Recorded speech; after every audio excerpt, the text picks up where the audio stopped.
नमस्कार दोस्तों। आज हम बात करेंगे इंट्राडे ट्रेडिंग के बारे में। इंट्राडे ट्रेडिंग का मतलब है एक ही दिन में शेयर को खरीदना और उसी दिन बेच देना। यह एक हाई रिस्क और हाई रिवॉर्ड तरीका है।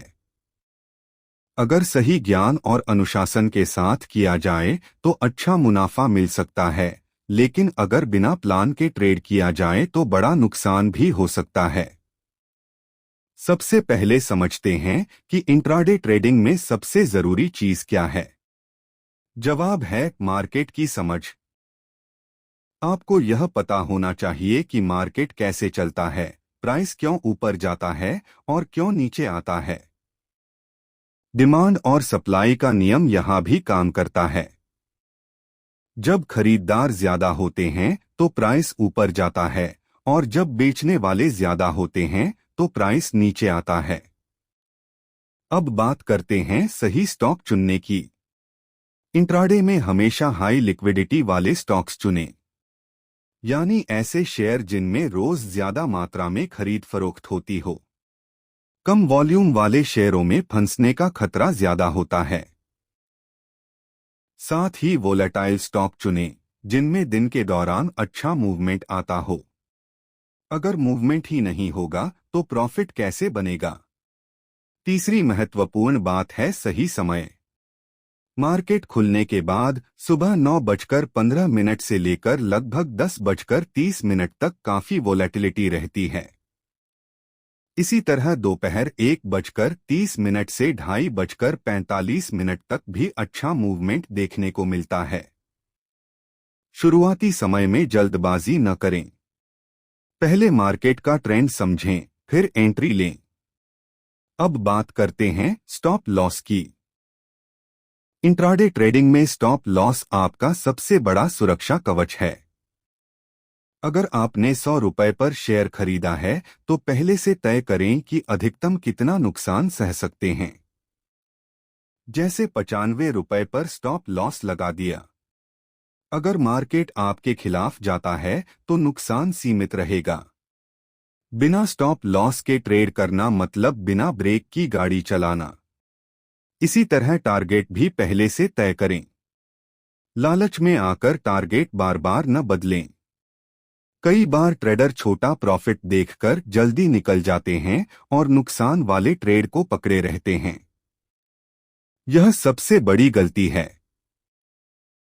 नियम यह होना चाहिए कि नुकसान छोटा और मुनाफा बड़ा। अब टेक्निकल एनालिसिस की बात करें। इंट्राडे में चार्ट बहुत महत्वपूर्ण होते हैं। 5 मिनट, 15 मिनट या 1 घंटे का टाइम फ्रेम इस्तेमाल किया जा सकता है। सपोर्ट और रेजिस्टेंस लेवल पहचानना सीखें। सपोर्ट वह स्तर है जहां से कीमत ऊपर उछल सकती है, और रेजिस्टेंस वह स्तर है जहां से कीमत नीचे आ सकती है। इंडिकेटर जैसे मूविंग एवरेज, RSI, MACD आदि आपको ट्रेंड और मोमेंटम समझने में मदद करते हैं।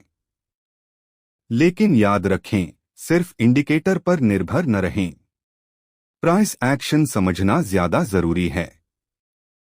अब सबसे महत्वपूर्ण विषय इमोशन कंट्रोल। ट्रेडिंग में लालच और डर आपके सबसे बड़े दुश्मन हैं। जब प्रॉफिट होता है तो लालच बढ़ता है, और जब नुकसान होता है तो डर। कई लोग नुकसान के बाद तुरंत दूसरा ट्रेड लेते हैं, सिर्फ पैसा वापस पाने के लिए। इसे रिवेंज ट्रेडिंग कहते हैं। यह अकाउंट को तेजी से खत्म कर सकता है। अगर लगातार 2-3 नुकसान हो जाएं, तो उस दिन ट्रेडिंग बंद कर देना बेहतर है। रिस्क मैनेजमेंट भी बहुत जरूरी है। एक ट्रेड में अपनी कुल पूंजी का केवल 1 से 2% ही रिस्क लें। मान लीजिए आपके पास 1 लाख रुपए की पूंजी है, तो एक ट्रेड में अधिकतम 1 से 2,000 रुपए का ही जोखिम रखें।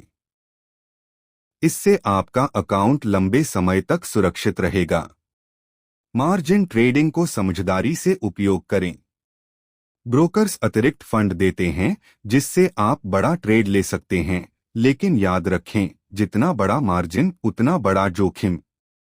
नए ट्रेडर को ज्यादा लेवरेज से बचना चाहिए। अब बात करते हैं न्यूज और इवेंट्स की। किसी कंपनी का रिजल्ट, सरकार की नई नीति, ब्याज दरों में बदलाव, ये सब मार्केट को तेजी से ऊपर या नीचे ले जा सकते हैं। इसलिए ट्रेड लेने से पहले यह देख लें कि आज कोई बड़ा इवेंट तो नहीं है। अचानक आई खबर आपका स्टॉप लॉस भी स्लिप करवा सकती है। लेकिन पूंजी की कमी जल्दी हो जाती है अगर हम लापरवाही करें। दोस्तों, इंट्राडे ट्रेडिंग में सफलता का कोई शॉर्टकट नहीं है। सही ज्ञान, सही रणनीति, सख्त स्टॉप लॉस और मजबूत मानसिकता, यही असली फॉर्मूला है। हमेशा वही पैसा लगाएं जिसे खोने का जोखिम उठा सकें। नियमों का पालन करें और लगातार सीखते रहें। अगर आपको यह जानकारी उपयोगी लगी हो तो इसे अपने ट्रेडर दोस्तों के साथ जरूर शेयर करें। धन्यवाद।